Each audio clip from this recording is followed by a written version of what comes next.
Isang pinagpalang araw sa inyong lahat. Tayo po'y magninilay sa salita ng Diyos, ang pinagmumulad ng awa at tawad ng ating buhay, ang salitawa. Muli po nating napakinggan sa ating ebanghelyo ngayon na si Jesus ay kanya pong ipinapaliwanag ang kanyang sarili. Pero kahit na ano pong pagpapaliwanag niya, in fact, He was trying to convince them to be faithful, to believe in Him. But since they could not accept Him, then He tried to convince them by really telling His a real identity. Kaya nung sinabi ni Jesus, "Truly I say to you, before Abraham was, I am." Ginamit ng Diyos yung Old Testament na pangalan ng Diyos na kailanman hindi binabanggit ng mga Hudyo. Kaya po galit na galit ang mga nakarinig at gusto nilang batuhin si Jesus.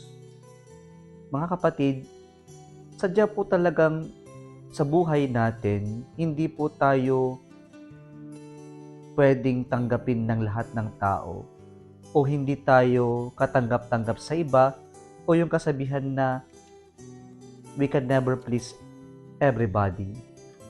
Meron at merong hindi tatanggap sa kung sinong ba tayo dahil siguro inggit sila, dahil siguro palagay nila kalaban tayo, kakompetensya tayo, hindi tayo matanggap kasi siguro palagay nila na mas angat tayo kaysa sa kanila.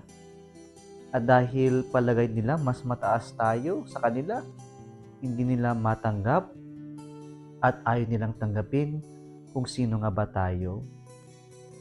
Pero po sa ating ebanghelyo ngayon, si Jesus, kanya pong lantarang pinagtapat at ipinaglaban kung ano at kung sino siya. Na kahit na gusto man siyang patahimikin, kahit na gusto siyang papatay, si Jesus, lakas loob, na ipinakilala, ipinagtapat kung sino nga ba siya. Mga kapatid, huwag po tayong matakot na magpakatotoo at ipakita kung ano yung totoo sa atin. Sapagkat kapag tayo totoo at nagpapakatotoo, walang mawawala sa atin, kundi tayong lahat ay malayang mabubuhay, masayang mabubuhay, at payapang nakikisalamuha sa ating kapwa-tao. Muli isang pinagpalang araw sa inyong lahat.